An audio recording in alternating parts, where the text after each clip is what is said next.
Your God did not leave you. నీ దేవుడు నిన్ను వదల్లా. నీ భర్త ఇంకా సనాతనంలోనే ఉంటూ నిన్ను బొట్టు పెట్టుకో, నువ్వు అజ్జేయి, నువ్వు ఇజ్జేయి అని నిన్ను పెస్తర్ చేస్తున్నాడా? నువ్వు అలక్కు, నువ్వు దేవునితో కొట్లాడు. భార్యాభర్తలకు గొడవలు పెడుతున్నాడు, పెళ్ళాం మొగుడు మధ్య అగ్గిపుల్లకి వేస్తున్నాడు. చూడండి, నీ మొగుడు ఇంకా మతం మారలేదా, సనాతనంలో ఉన్నాడా అంటే ఇప్పుడు ఈ మాటలైన తర్వాత పెళ్ళాం ఇంటికి వెళ్ళింది అనుకోండి, మొగుడిని చూడంగానే ఆవిడకి ఎట్లా ఉంటుంది? ఈ సచ్చినోడు సనాతనంలో ఉండి నన్ను ఏడిపిస్తున్నాడు, మా పగడాలు చెప్పాడు అని చెప్పి ఆయన అన్నం పెట్టమంటే పెట్టదు, ప్రేమగా పలకరిస్తే పలకదు. వాళ్ళిద్దరి మధ్య కాపురంలో నిప్పులు పోయటం కదా. ఇప్పుడు వీళ్ళ మతం కానీ వీళ్ళు కానీ చేసే పని ఏంటి? పచ్చని కాపురాల్లో నిప్పులు పోయటం. ఏసు అదే చెప్పాడు కదా, నేను తల్లి బిడ్డల మధ్య కానీ భార్యాభర్తల మధ్య కానీ అత్తాకోడల మధ్య కానీ తగులు పెట్టడానికి వచ్చాను, ఇక నుంచి 2 గ్రూపులు అయితే తన్నుకు చేస్తారు నా మూలంగా అని చెప్పాడు. అది జరుగుతుంది. అంటే ఆయన వచ్చిన పని ఏంటి ఆయన స్పష్టంగా తెలుసు. ఆయన ఏం చేయడానికి వచ్చాడు? పుల్లలు పెట్టడానికి వచ్చాడు. నేను పుల్లలు పెట్టడానికే వచ్చానని చెప్పాడు. మిమ్మల్ని అందరినీ కూడా తన్నుకుని చచ్చేలా చేస్తానని చెప్పాడు. ఇవన్నీ కూడా ఇంక ముందు ముందు వస్తాయి. అసలు ఈ పాషాండ మతాలు అంటే ఏంటి, వీటి లక్షణాలు ఏంటి, ఇదే వీడియోలో ఈ పగడాల గడికి ఇచ్చే కౌంటర్లోనే వస్తాయి. ఎందుకంటే ఇటు సనాతన గురించి మాట్లాడాడు కదా, ఎట్టా పట్టుకుంటే నర్రాలు దొరికేస్తాయంట, పట్టుకుని గట్టిగా లాగితే 10 మీటర్లు తాడొస్తుందంట. బుజ్జిగడి సినిమాలో చెప్తాడు కదా, అట్లా ఈ నరాలు తీస్తాయి ఈరోజు. పర్వాలేదు, కానీ నీ రాజు నిన్ను చూస్తున్నాడు. ఆయన సమస్తాన్ని నూతనపరుస్తున్నాడు. నీ కుటుంబం నూతనపరచబడబోతోంది. అంటే తొందరలో మీ ఫ్యామిలీ అందరూ మతం మారిపోతారు, నువ్వేం కంగారు పడకని చెప్తున్నాడు. అంటే ఇప్పుడు ఆవిడ పనంతా కూడా, ఇప్పుడు ఆ దృష్టి అంతా కూడా ఎలా నా కుటుంబాన్ని మతం మార్చాలి. ఇప్పుడు అదొక వరల్డ్ వార్ ఆవిడికి, ప్రపంచ స్థాయి సమస్య. ఇప్పుడు ఇంటికి వెళ్ళిన దగ్గర నుంచి నా మొగుడిని ఎట్లా మతం మార్చాలి, మా అత్తని ఎట్లా మతం మార్చాలి, నా పిల్లలకి ఈ బైబిల్లో ఉన్న పేర్లు ఎలా పెట్టాలి. ఇక పొద్దున్న లేస్తే ఆవిడ బ్రెయిన్ నుండి ఇదే ఉంటుంది. మొగుడు మాట ఏందో అత్త మాట ఏందో, రోజు గొడవలు తనువు చేస్తారు, అవసరమైతే విడాకులు. ఇచ్చే విడాకులు మన కేసు కంటే ఎక్కువ కాదు అంటారు వీళ్ళు. అది జరిగేది. జస్ట్ ఆయన ఆహ్వానించు, ఆవాహయామి అను. ఆవాహయామి అనాలంట. అంటే బైబిల్లో ఆయన ఎట్లా పిలవాలో కూడా తెలియదు. భాష పరిజ్ఞానం లేదు కదా, దరిద్రం కదా. ప్రతి దాంట్లో వాళ్ళకి తినే తిండి దగ్గర నుంచి కట్టుకునే బట్ట దగ్గర నుంచి అన్ని దరిద్రాలే. భావదారిద్ర్యం కూడా ఉంది వాళ్ళకి. దేవుడి గుణగణాలను ఎలా కీర్తించాలి తెలియదు వాళ్ళకి. మనకి ఆధ్యాత్మిక సాహిత్యంలో అన్నమాచార్యుల దగ్గర నుంచి ఎంతోమంది కీర్తనాకారులు ఉన్నారు, వేలాది కీర్తనలు రాసినటువంటి భక్తులు ఉన్నారు. అంటే వాళ్ళకి భగవంతుడి మీద ఉన్నటువంటి భక్తి అలా పాటలాగా పొంగుకొస్తుంది. ఆ భావనలు అలా పాటల్లాగా పొంగి పొర్లుతున్నాయి. వీళ్ళకి రాదు కదా, వీళ్ళకి తెలియదు కదా దేవుడి గురించి ఎలా అసలు ఆ దేవుడు గుణగణాలు ఎలా ఉంటాయి, ఆయనలో ఉన్న కళ్యాణ గుణాలు ఏంటి వివరించమనండి.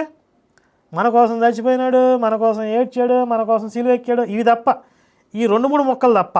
ఇప్పుడు మనకి విష్ణు సహస్రనామం, అమ్మవారి లలితా సహస్రనామం, శివ సహస్రనామం, ఎన్నో రకాల స్తోత్రావళులు ఉన్నాయి. అసలు భగవంతుడి గురించి వర్ణించడానికి ఎన్ని గ్రంథాలు ఉన్నాయి.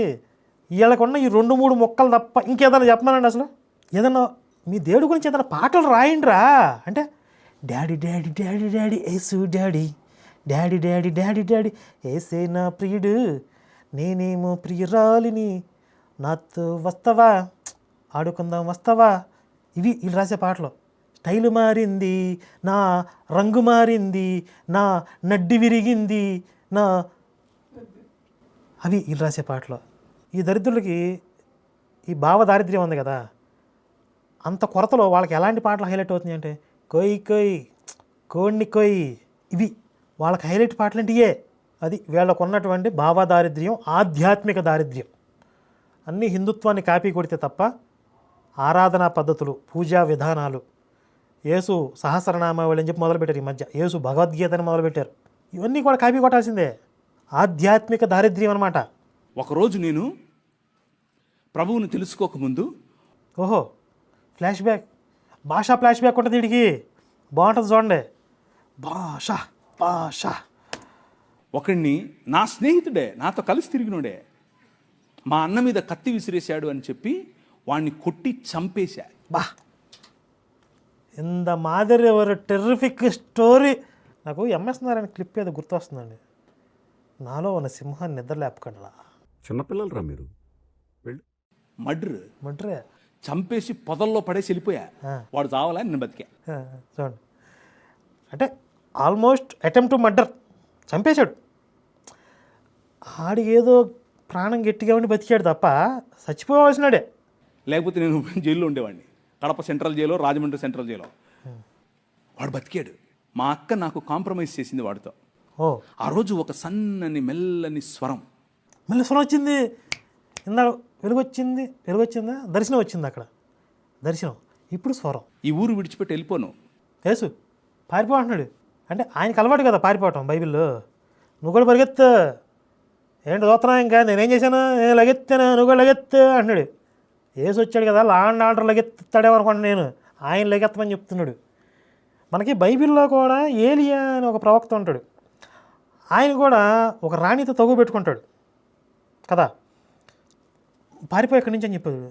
యేసు వచ్చి చెప్తాడు, నువ్వు ఇక్కడ నుంచి, యేసు కదా యెహోవా, అదే యెహోవా యేసు ఇద్దరు తండ్రి కొడుకులే కదా, అబ్బా కొడుకులే కదా, నువ్వు కూడా ఇక్కడి నుంచి పారిపోయి అని చెప్తాడు. ఏలియా పారిపోతాడు.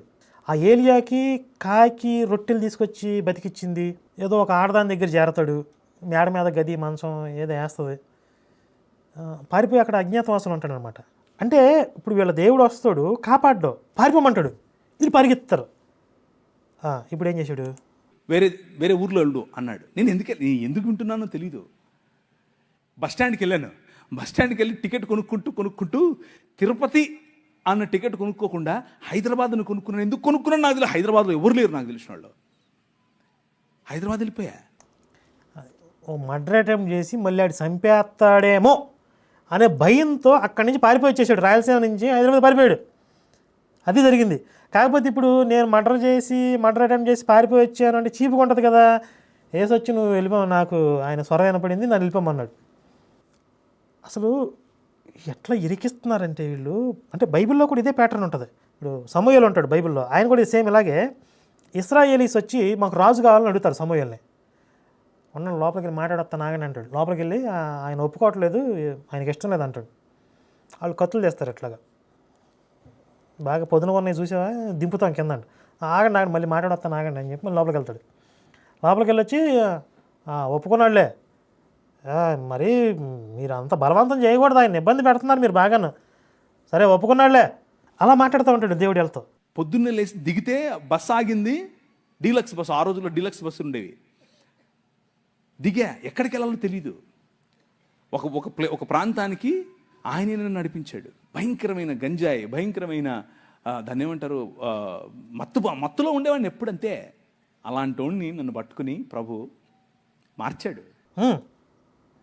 అంటే ఈడు కూడా ఎదవల దగ్గరికే వస్తాడైనా, మంచోళ్ళు పనికిరారు, అసలు ఆయనకి నచ్చడు. అంచేత మీరు కూడా ఎవరైనా యేసు నా దగ్గర రావాలనుకునే వాళ్ళు ఎవరైనా సరే గంజాయి కొట్టండి, మర్డర్లు చేయండి, అమ్మాయిలతో తిరగండి, అప్పుడు వస్తాడు ఆయన, వచ్చి చేయబట్టుకుంటాడు. అయినా ఇందులో ఇంకొక డౌట్ ఏంటంటే, నేను ప్రభువుని తెలుసుకోకముందు, అంటే మతం మారకముందు అని అర్థం కదా భాషలో, యేసుని నమ్ముకోకముందే ఆయన వచ్చి చేయబట్టుకున్నాడా? అంటే చర్చిల్లో పడి ఏడ్చే వాళ్ళని పట్టించుకోడు ఆయన, వాళ్ళ దగ్గర రాడు, వాళ్ళని పట్టించుకోడు, వాళ్ళు చేయబట్టుకోడు, ఎక్కడెక్కడికి వెళ్ళి పట్టుకుంటాడు. అసలు ఇదేం చెప్పు నాకు అర్థం కావట్లేదు. నన్ను చూస్తే మా ఇంట్లో వాళ్ళకు కంపరం, నాకు కూడా. మా ఇంట్లో వాళ్ళకు దాన్ని ఏమంటారు, ఒక రకమైనటువంటి జుగుప్స. నాకు కూడా సేమ్ ఫీలింగ్. ఎట్లా పుట్లేవరో నా కడుపు. Same question. సన్నని స్వరం నీకు వినిపిస్తుందా?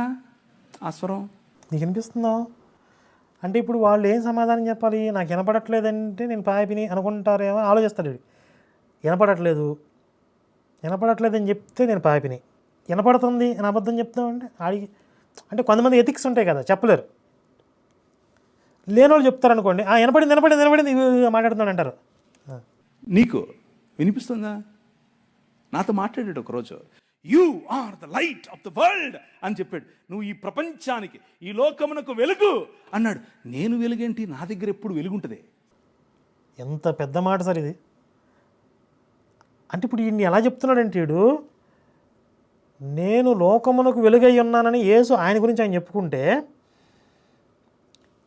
పగడాలగాడు వెలుగు, నేను ఇప్పుడు వెలుగు అని చెప్తాను. అంటే యేసు రెండో రాకడ అనమాట. వీడు యేసు రెండో రాకడ రాలేదు ఇక రాడంటున్నారని చెప్పి ఈయన యేసు రెండో రాకడగా అవతారం ఇద్దాం అనుకుంటున్నాడు అనమాట. ఈయన ఇప్పుడు లోకానికి వెలుగంట. ఆయన ఇప్పుడు బూడిద చేస్తున్నా కదా నేను, చీకటిలో సింధులాట ఇప్పుడు. అంటే ఎప్పుడు ఈ సిగరెట్లు కలిసేవాడితో, ఎప్పుడు ఈ గంజాయి కొట్టేవాడితో, ఈ మటర్లు చేసేవాడితో వచ్చి నువ్వే లోకానికి వెలుగు, ఇంతకు మించి ఎవడు దొరకలేదానికి ఇక. అంటే వాళ్ళకి ఇప్పుడు వాళ్ళ భక్తుల లిస్టులో చేరడానికి కావాల్సిన క్వాలిఫికేషన్స్ అన్నీ మీరు రాసుకోండి, మీరు అవన్నీ ప్రాక్టీస్ చేయండి. ఇప్పుడు వాళ్ళు చెప్తుందే కదా దేవుని బిడ్డలకి, నేను ఇవన్నీ ప్రాక్టీస్ చేస్తే ఆయన వచ్చి నాకు దర్శనం ఇచ్చాడు, నాతో మాట్లాడాడు. కాబట్టి మీరు అవన్నీ కూడా చక్కగా ప్రాక్టీస్ చేయండి. ఇవే చేస్తున్నారులేండి, చర్చిల్లో కూడా ఇవే చేస్తున్నారు, జరుగుతుంది, మంచిది.